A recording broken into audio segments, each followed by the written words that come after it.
নমস্কাৰ আজি এটা বিশেষ ভিডিঅ' লৈ আপোনালোকৰ মাজলৈ আহিছোঁ যাৰ অৰ্থ হৈছে ৰিভলিউচন বা বিপ্লৱ।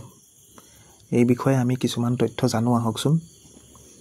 ৰিভলিউচন বা বিপ্লৱ আৰু তাৰ পৰা কি আমি বস্তু প্ৰডাকশ্যন কৰিছিলোঁ সেই বিষয়ে বুজিব চেষ্টা কৰোঁ।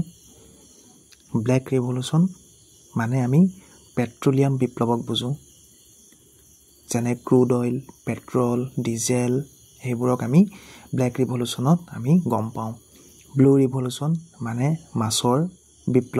মাছৰ বিপ্লৱক আমি ব্লু ৰিভলিউচন বুলি জানো। ব্ৰাউন ৰিভলিউচন বুলি যেনেকৈ লেডাৰ বা কোকোৱাক আমি বুজি পাওঁ। গল্ডেন ৰিভলিউচন মানে হনি বা ফ্ৰুইটছক আমি গল্ডেন ৰিভলিউচন বা গল্ডেন বিপ্লৱক আমি বুজোঁ।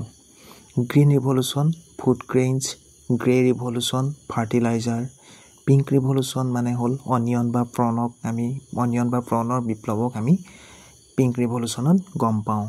ৰেড ৰিভলিউচনত মিট বা টমেটোক আমি ৰেড ৰিভলিউচনত ধৰোঁ। চিলভাৰ ৰিভলিউচনত এগ বা পল্ট্ৰিক আমি চিলভাৰ ৰিভলিউচনত ধৰা হয়। য়েল্ল' ৰিভলিউচনত যেনেকৈ অইল চিড। গল্ডেন ফাইবাৰ ৰিভলিউচনত জুট, মৰাপাটৰ পৰা যি উৎপাদন কৰোঁ আমি জুট। ৰাউণ্ড ৰিভলিউচন মানে পটেটো। চিলভাৰ ফাইবাৰ ৰিভলিউচন মানে হ'ল কটন। আৰু এইখিনিয়ে আছিলে এই বিশেষ ভিডিঅ'টোৰ তথ্য। যদি ভাল পায় লাইক বা কমেণ্ট বা ছাবস্ক্ৰাইব কৰি দিব। ধন্যবাদ।